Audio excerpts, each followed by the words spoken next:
It was funny to watch, how the weight on his back disappeared as the beast atop him leapt back like a skittish animal, away from what was headed towards them.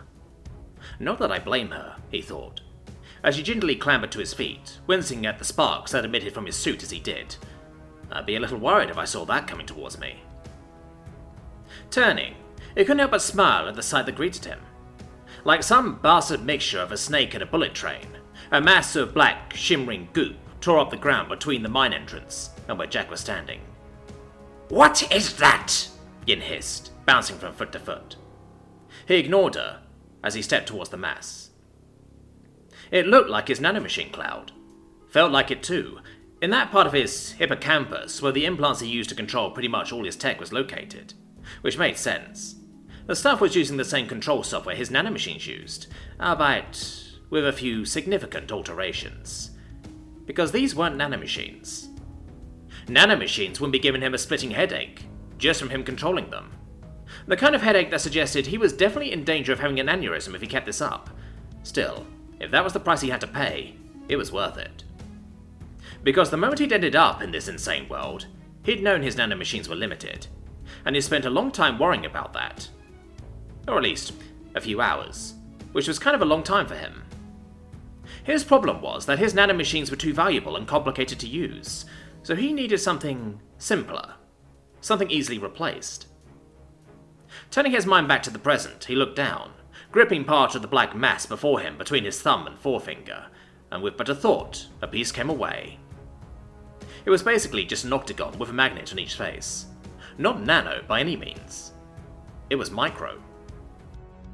He dropped the piece, smirking as it was once more absorbed by the mass, the whole structure rippling out as the mass reconfigured itself to accept the new piece. "Answer me!" He ignored the monster behind him. She was still too wary of his own monster to move. His new toy was weaker in every way when compared to a nanoswarm. The microbots had no innate propulsion, no manufacturing ability, no welding ability, and he was pretty sure he was getting a nosebleed from trying to use the janky-ass operating system he developed for it. Every single piece of it was expendable though, cheap to build and cheap to replace, which ironically made it 100 times more useful than his nanomachines could ever be. Not unlike my peasant army, he thought. After all, quantity has a quality all to its own. "You want to know what this is?" he asked, as he finally turned around to face his opponent. "They're microbots, son." For just a second, nothing happened. Is the release valve not working? Am I going to have to manually pry? The compartment in his chest emitted a shower of sparks, and with a particularly worrying whirring sound, his suit opened up. And for the first time in ever, he stepped out into the brisk open air, only his black undersuit to protect him from all this crazy world had to offer. It was an uncomfortable sensation, he could fully admit that.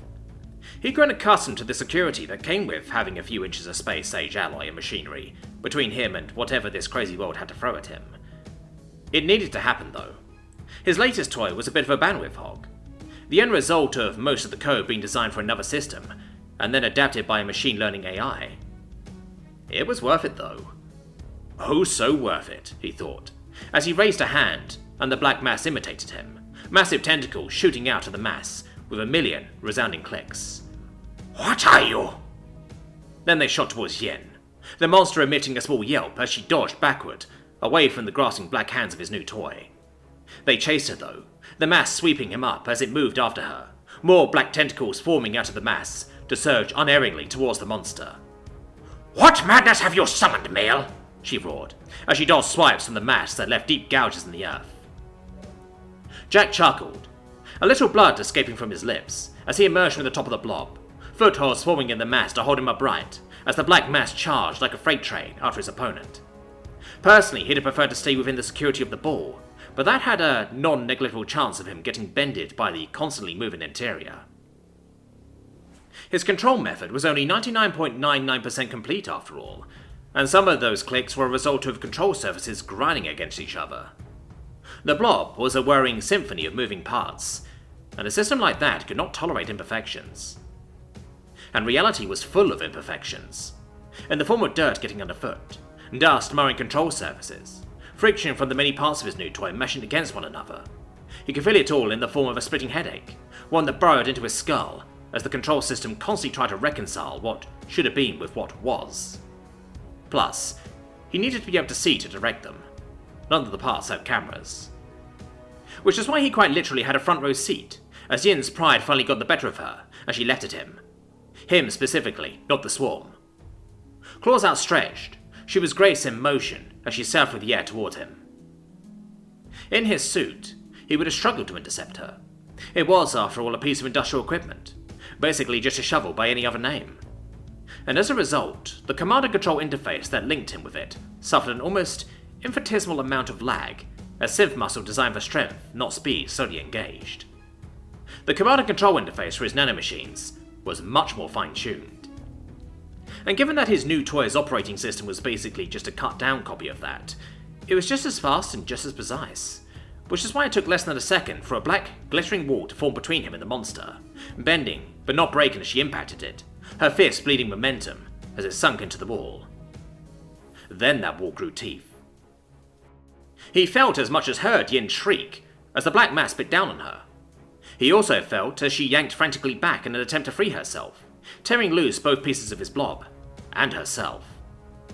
More contaminants in the mass, Jack thought with a wince, as he instructed the blob to disperse the wall and move those microbots with bits of fur, blood or skin on their control surfaces to the bottom of the pile, where they might hopefully be scraped clean on the floor below as the mass moved.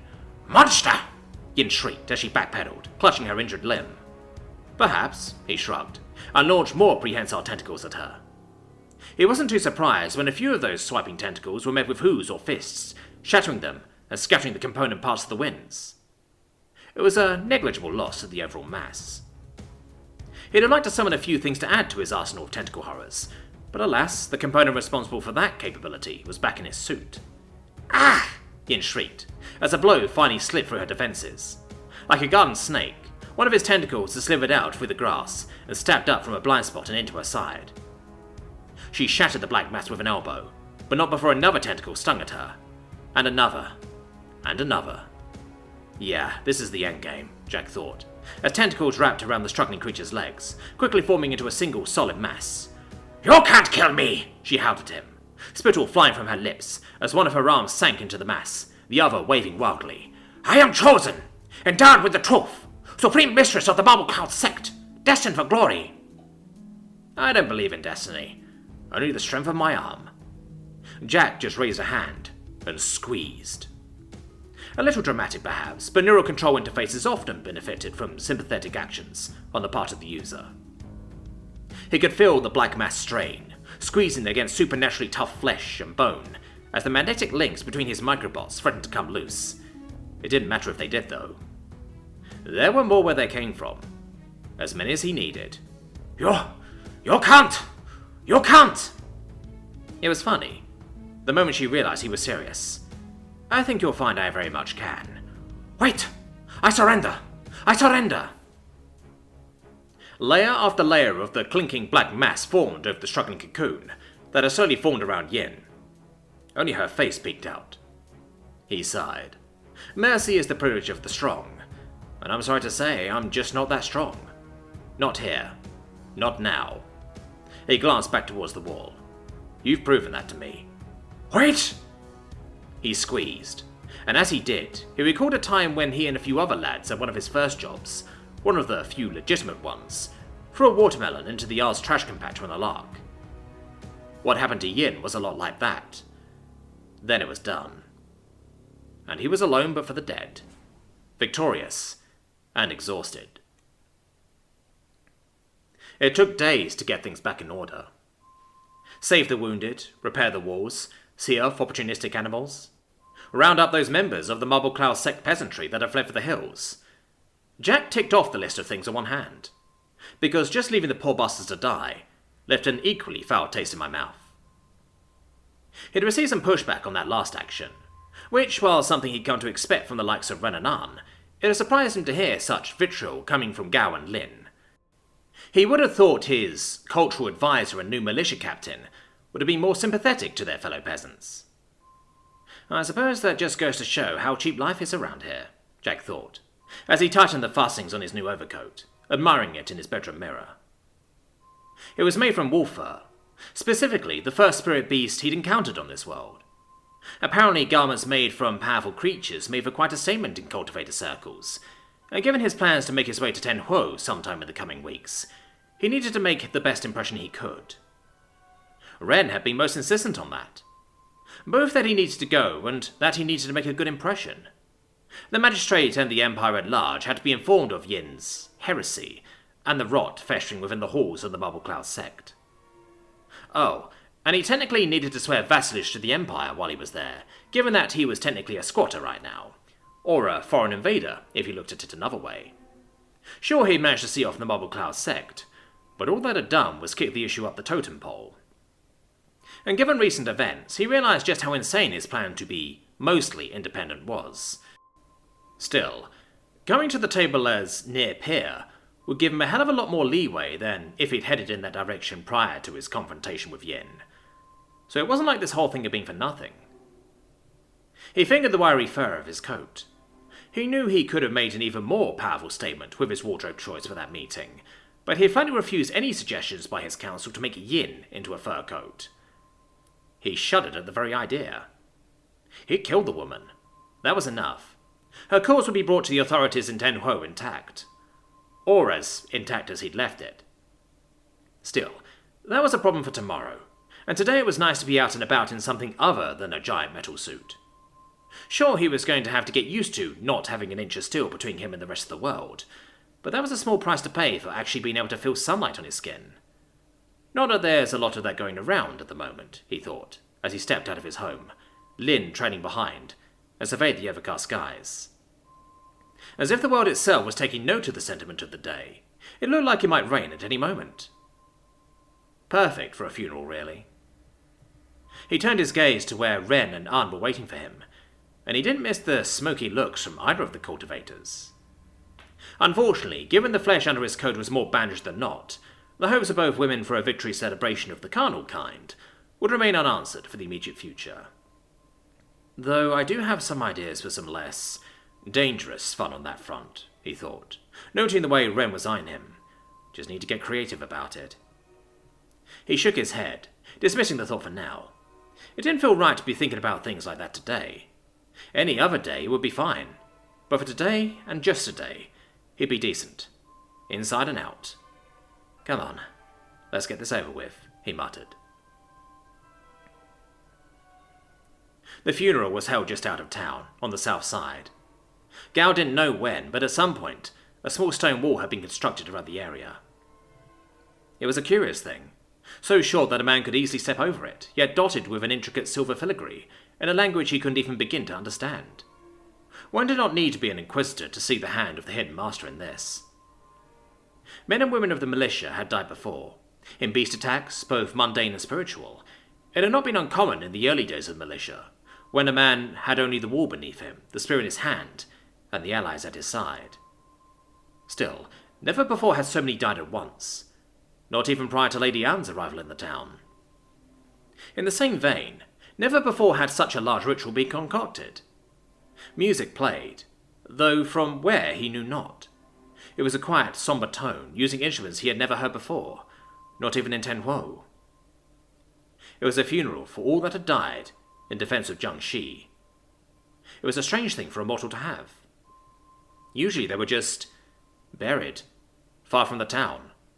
Oftentimes family members would place stones over the body to keep the local animals from the corpse, but it didn't always work.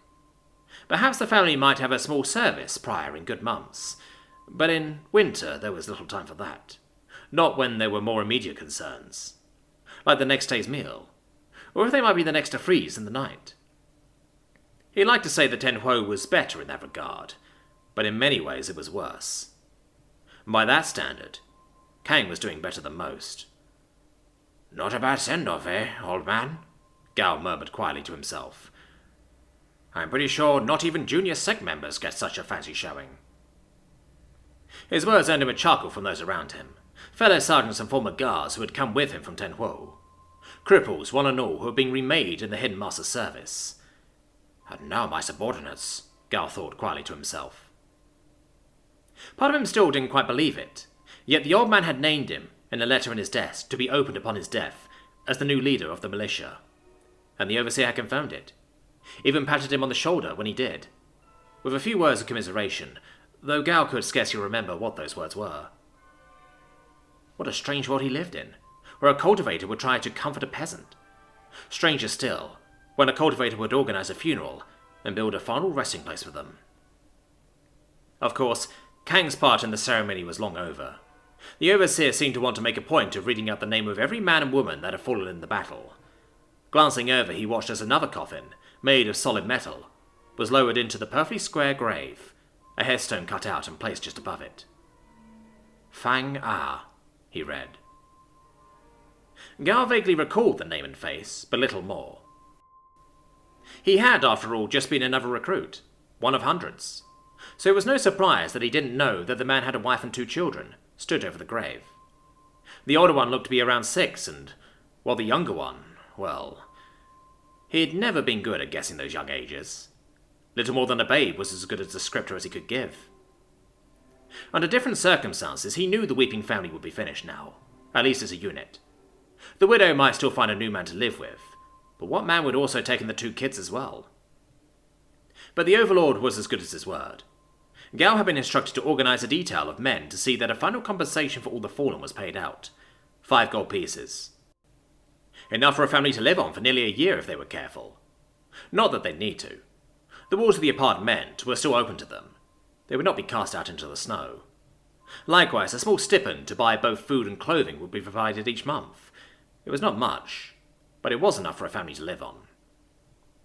It was a princely act of generosity, and a firm reminder as to why those men like Kang and those men and women who stood with him did what they did. It was rather ironic that after So being dealt their first big blow, morale amongst those that had survived was higher than ever. And why wouldn't it be? They defeated a sect in open battle. Mortal men and women had struck down cultivators as easily as one would tip over a hand. Hell, none of them would have died if it weren't for the Bubble Cloud sect's defection to the great enemy. Gao shuddered as he remembered it. Not just the creature itself, but the monster the Hidden Master had summoned to defeat the traitors.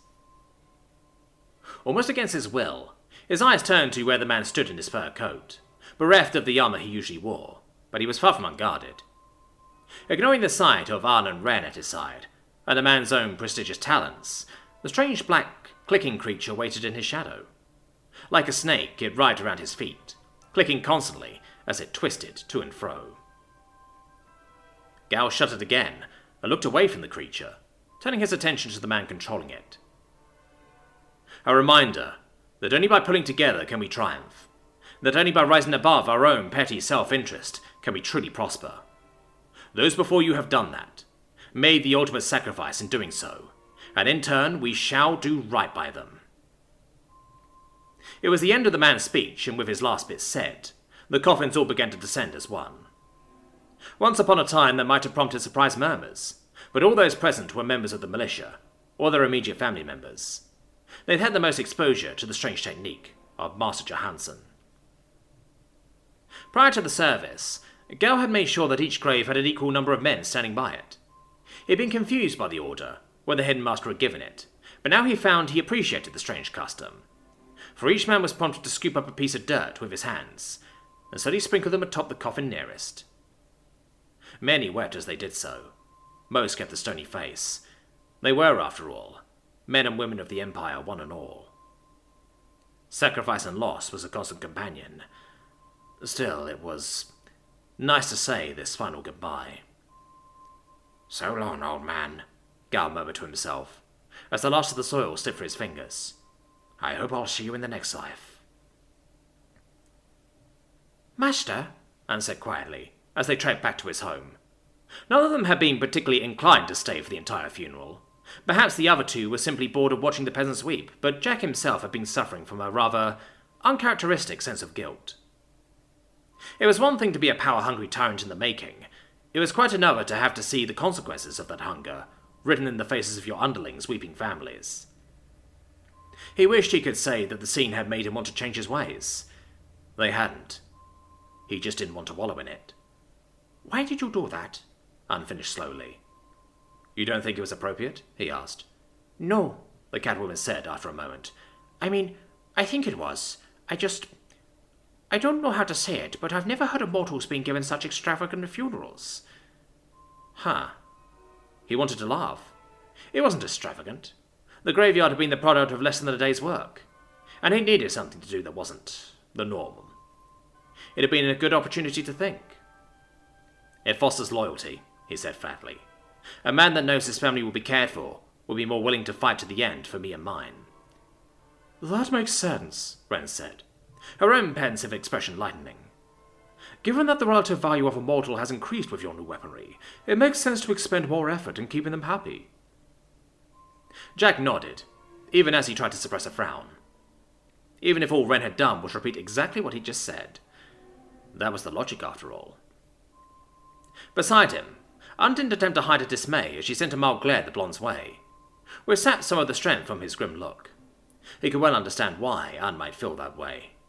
After all, when he'd met her, Unn had been fully willing to die to defend a bunch of random peasants she'd never met before. Hidden pretty close to the surface, just underneath all that cultivator arrogance, was a girl with a deep abiding respect for those willing to fight for what was right, be they mortal or peasant. Which would have put her roughly on the same level as a violent vegan eco-terrorist in this world, if she voiced those thoughts aloud. The only reason he could get away with it was because he was strong, and because, as Ren had said, he had proven that with his tools, the relative value of the peasantry had increased. Of course, this funeral was just the start for him. The whole reason he'd stuck around this tiny podunk village was to mine the single resource he couldn't create with his own two hands. People. And now that he'd proven that his little army could stand against cultivators and win, he needed to kick them into high gear. Flags, military parades, better uniforms, more ranks, more guns, different guns, grenades, artillery. The list went on and on. You couldn't just build an army overnight. You couldn't just give people guns and expect them to be a decent fighting force. He'd seen it often enough with freshly formed gangs. If you tried to make them do too much, too fast, they fall apart. So he'd started with spears and beasts. Then he moved on to guns and spirit beasts, before finally moving on to better guns and cultivators. And each time his little force had grown in competence and confidence. Now he was confident that he could really put them to work. They'd survived their baptism through fire. Now it was time for him to finally make himself known to the world.